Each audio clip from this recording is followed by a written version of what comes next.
Hello everybody, my name is Steven and welcome back to the Storytime channel. Without wasting any time, let's get into our stories of the day.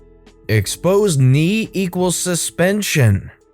This was over a decade ago in high school. We're all very familiar with some of the ridiculous dress codes that schools have, and the poorly thought out justifications for these rules. Most of the students and teachers agreed that these rules went a little over the top and had a general agreement on what was fine and what wasn't. Not the vice principal. She seemed to be on a warpath with a dress code. This story is about the day that I ended up in her line of fire. I had a favorite pair of jeans that I wore constantly. I ended up ripping a small hole in the knee. It was maybe an inch in diameter. So I was honestly shocked she even noticed it. But oh boy, did she notice it. She went on a tirade about how inappropriate it was for me to be showing my skin. Mind you that students were allowed to wear shorts that went just above the knee, and demanding that I change. I told her that I didn't bring a change of clothes with me, to which she responded that I would be suspended if I didn't change. So I told her that I would go to the main office to call my mom and ask her to bring me a new pair of pants. We lived right around the corner, so it would only take 10 minutes tops. She seemed unprepared for me to have a resolution other than suspension, and finally decided that I had to wait for my mom in in-school suspension. I had never been suspended, in school or otherwise, so I was pretty angry that this is what sent me in. My mom brought me new pants and I went to my next class, which happened to be art. Here I formulated an idea. I grabbed some masking tape, wrote vulgar twice in the largest font I could fit on it, and put each one on each knee of my jeans. I made sure to show off my new accessories to the assistant principal, claiming that I had found a way to ensure that no more holes ripped and my knees wouldn't show. I thought her head might pop off, but I hadn't broken any rules, so there was nothing she could do. She never bothered me about the dress code again. Have any of you guys ever had any run-ins with dress code rules? If so, let me know your story in the comment section down below. Mean old teacher chooses 8 random grade 7 students to stay after school when it ends for the day in winter. Way back in the dinosaur age, I had 2 teachers who were violent bullies. One in grade 2 and the other in grade 7. My dad talked to my grade 2 teacher who, after the conversation, cleaned up her act. This story is about a nasty, mean, old, abusive grade 7 teacher. The grade 7 teacher, hereinafter known as Mr. M, was a part-time substitute who decided to randomly choose 8 of us to stay after school one day. No reason was given. This was a rural school in a hilly forested area of Western Canada. Think forestry and logging roads. Cell phones did not exist in those days. Landlines did not extend to these remote locations and in 99% still don't. The school had a landline, but most of us lived in remote areas without landline service. I lived in a remote sawmill camp with a radio phone system. People trying to reach anyone at camp by phone had to dial a landline number and hope someone answered at the other end, who then, through some magical wizardry, patched the landline in with the radio phone system, and then you hope someone was in the office in camp to pick up the call. Anyway, Mr. M left the classroom and told us that we were not allowed to leave the classroom under any circumstances, not even to go to the washroom. Well, time went by and we noticed that the school was becoming quieter and quieter. By 5 p.m. it was so quiet that we thought we were the only ones left. We were all concerned about leaving the classroom to try and find Mr. M, basically because we were terrified of him. He had no qualms of taking a pointer stick and smashing it anywhere on our bodies as hard as he could for even imaginary stuff. He would kick, slap, punch, and throw whatever he had on hand at whoever he thought had done something wrong, even though it was nothing. Asking a question for clarification on something he was trying to teach would result in immediate and swift punishment. Corporal punishment was allowed in those days, but I don't think kicking and punching a kid was allowed. Mr. M didn't care about any rules that he was supposed to follow. I digress. We all knew that our parents would be worried by now that we weren't on the bus. We thought we would be stuck at school overnight. Some of the kids had parents who didn't have vehicles either. Well, we had a vote, and me and one other kid were the lucky ones who picked to see if there was still an adult about. We discovered that the only ones left was the principal who taught us in the mornings. I'll call him Mr. E. Mr. E was awesome. Mr. E was beyond shocked when we explained what had happened. He asked us a bunch of questions and then we ended up spilling the beans on Mr. M, who had been abusive to us since day one. That horrible man didn't have favorites to be nice to. He hated all of us, but he certainly had a favorite that he liked to pick on the most. That's a story for another time. Mr. E organized rides for everyone and drove some kids who lived the furthest away home himself. 2 of us had parents who picked us up. I didn't get home till 8 p.m. that day, and some of the others didn't get home until much later. Mr. E didn't get home until well after midnight. I'm not surprised though, as you can easily get lost on those logging roads in the backcountry if you've never driven in that area before. It's even worse at night with cloud cover or when it's heavily snowing/raining. All of your reference points are obscured. We later learned that Mr. M was the first teacher out of the school that day and didn't tell a single soul that he kept 8 students behind, and school ended at 3 p.m. We also learned that he was abusive to all kids he taught in the school district. So we weren't the only ones to suffer at his hands and feet.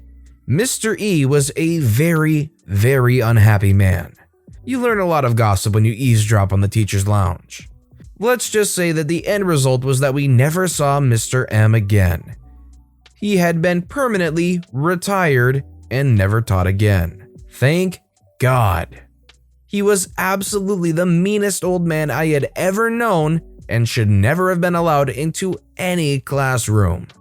Man, you have a teacher that has anger issues these days where they're constantly yelling or getting upset or dishing out detentions, and then you go back a few decades and you see stuff like this pop up where they're literally abusive and being able to get away with it for so long. It's saddening to hear about.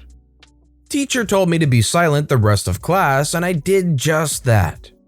Cast: teacher, me, principal. One day in class I was doing my work when a classmate asked me for help, so I started helping him. Little did I know helping other students was against school policy, in my teacher's words, and she told me to be silent the rest of the day. Malicious compliance activated. The rest of class I was absolutely silent. Teacher says, "OP, can you answer this question?" I say nothing. "OP, please answer the question." Nothing. "OP, you don't want me calling your parents, do you?" Nothing. "Okay, now you have to go to the principal's office." I went to the principal's office and only then broke the no talking rule. The principal says, "OP, why weren't you talking in class today?" The teacher told me not to. Principal says, "OP, never do something like that again." I was given a warning and my teacher was mad at me all year. I have other stories from this teacher and I can post them if you want. Sorry for the bad storytelling, English isn't my first language. English being your first language or not, it seemed perfectly fine to me. And I really like this form of malicious compliance. They told you not to do something, so you stuck with it and they never caught on. That's their fault. Sexism isn't the best policy. Kind of a long one, but it's some malicious compliance that led to much needed change in the company. Thanks for reading. Years ago, I got my first full-time job working as a bank teller. It was a job that, for the most part, I enjoyed, especially since it was in a low-income area with a lot of immigrants, which meant I got to meet lots of really kind and interesting people. I wanted to spend more time working here, but the management was just not great. Both our manager and assistant manager were females. That in itself is not a bad thing at all. I've since then had multiple female managers that I consider to be some of the greatest leaders I've worked with. What was an issue, however, was the massive stick up their butts. There were 3 tellers working there, myself and 2 other women. I'm the only male. Months into working there, I started to realize that there was a serious case of favoritism towards my female coworkers. They would get extra days off, paid, mind you, longer breaks, They got away with mistakes that would get most tellers fired, losing money, misplacing deposits in another person's accounts, etc. And in general, just stuff I couldn't ever get away with. When it came to me, I was the pack horse. I was not given any slack when it came to making mistakes, and I was always expected to pick up tasks that the other tellers weren't willing to do. Emptying the coin machine, reordering supplies, opening and closing the branch, processing international currency exchanges, dealing with the tough clients, you get the picture. I brought this up to management and they simply told me, they're doing their part, why are you complaining about doing your own? Can't a man handle this? Cue the malicious compliance. In response to this blatant sexism, I decided to do what they least expected. Become the best darn teller they'd ever had. I started to maintain all of the branch's marketing material so it looked much more professional. I developed our own means of promoting our lending products and became the highest producing loan officer in the company for 3 months in a row. I picked up other tasks that were being neglected in the branch and nobody else knew how to process. I even took multiple trainings offered by the company to be able to process more complex products, such that account holders from other branches started coming to me at my branch to do business. It was an exciting time, but hellishly busy. My management, on the other hand, was super happy to take credit for all of my labor, communicating to upper management that they had pushed our branch to reach their own lofty goals and had trained us for such. That was the straw that broke this camel's back. I shopped around and found a part-time position at a marketing firm across town. It was intriguing to me and, despite being part-time, would pay better than what I was currently being paid. I forgot to mention, I was paid much less than the other two tellers, who only started working a couple of months before me. I interviewed and got the job. I went to my manager and told her that I was quitting, that I'd had enough of them taking credit for my work, and that their sexism was belittling and hurting the entire team. She couldn't believe what I was saying, but dismissed it and simply said, "Well, fine, we're done here. Leave your keys with my assistant." Before dropping off my keys, I dropped an email to our area VP, cluing her in on the sexism and dishonest practices in the branch. 2 weeks later, I receive a call from this very manager begging me to come back to train the team on the many different tasks they'd left me to learn and take care of. I told her sweetly, "I'm sorry, I'm terribly busy with my new job. I'm sure Teller X and Z can take care of all of it for you. You've never doubted them before," and hung up. I heard another week later from a teller I'd worked with at another branch that the area VP had run an investigation into this branch. Their numbers had plummeted after I left, and it was discovered that the manager was not meeting her own lending quotas, and the assistant manager had been removing all fees from all the customers' accounts and transactions in order to attract them to her to get more business. They were both fired, and I was free. They should have been able to see your worth. You know what you're worth. You stood up to them, you walked away, and you proudly watched them sink as they didn't have you to hold them up anymore. He told you he could do it. A friend of mine shared this gem with me many years ago. When he was a small lad of 7 or so, his classroom had a Boy Scout instructor come in to give a presentation to the students, including how to start a fire with sticks. The fun starts when the instructor was having some trouble getting this little fire going, and my friends started to giggle.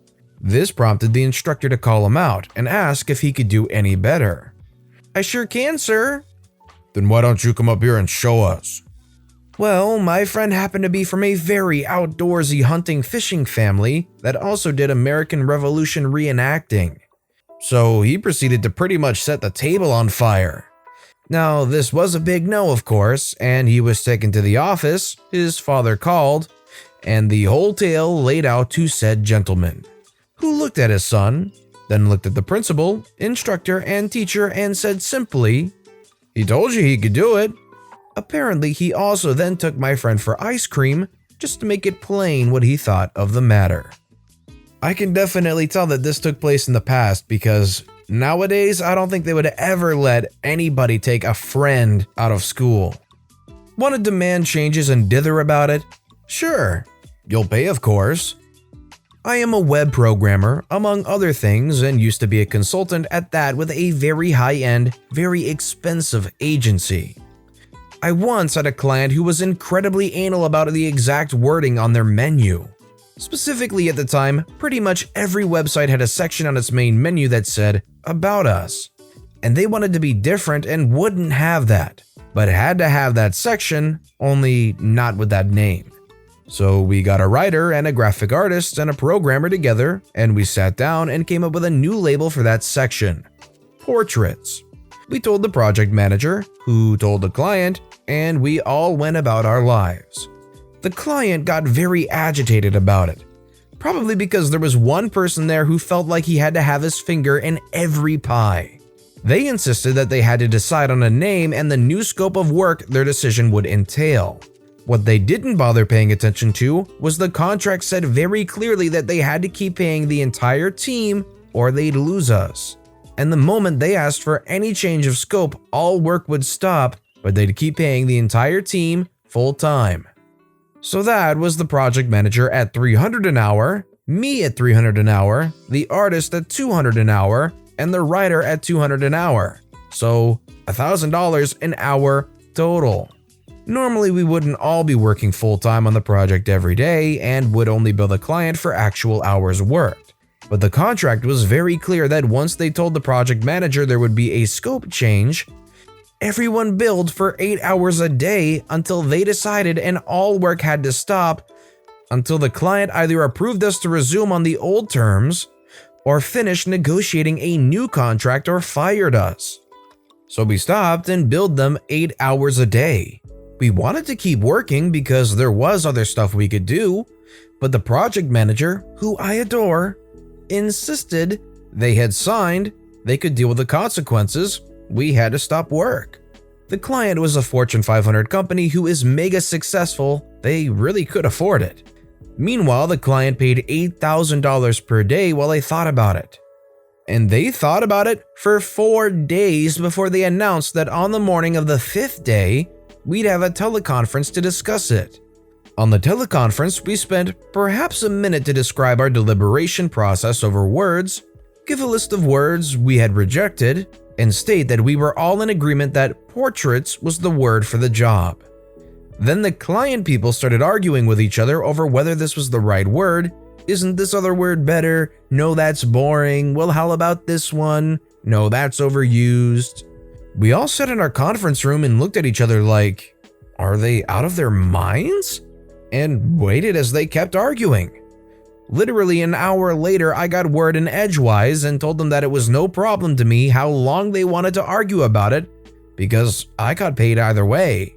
But this meeting was costing them $1,000 an hour in our time.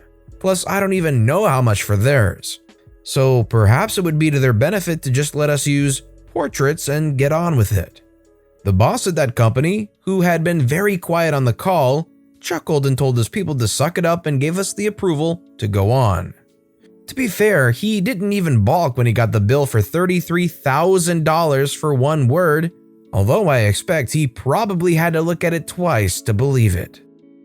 Doesn't sound like a bad paying gig to me. Where do I sign up for this kind of work? With that being said, that's all the stories we have for today, so what I want to know is which of these stories was your personal favorite and why? Let me know in the comment section down below. And thank you all so very much for watching and listening to the Storytime channel. If you haven't yet, please consider subscribing and don't forget to turn notifications on so you'll never miss an upcoming video. Thank you all again for watching and listening to the Storytime channel.